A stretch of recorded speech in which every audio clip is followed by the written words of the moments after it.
இந்த தெருநிலை வினமுற்று நான் படிப்பிச்சேன் தானே, இது இந்த 3 காலங்கள்லையும் வருமென்று படிப்பிச்சிட்டேன்.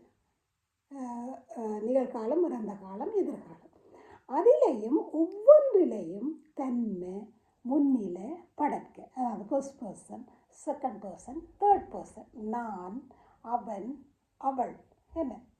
அப்போ நீ, நான், நீ, அவள். அப்போ இந்த 3 தன்மை, முன்னிலை, படக்க 3 3 காலமும் தெரிநிலை வினைமுற்றுக்குரிய விஷயங்கள் என்ன?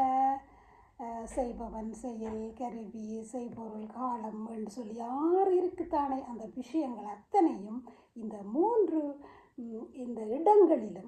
இடங்களிலும் வரும். அதை நான் ஒவ்வொன்றையும் அதை ஏற்கனவே படிச்சிட்டோம். அதை 3க்கும் தனித்தனியாக படிப்பிக்கல. அதை 3ம் இந்த வகையில் வருமானதை நீங்கள் அறிஞ்சு கொள்ளுங்க. நன்றி, வணக்கம்.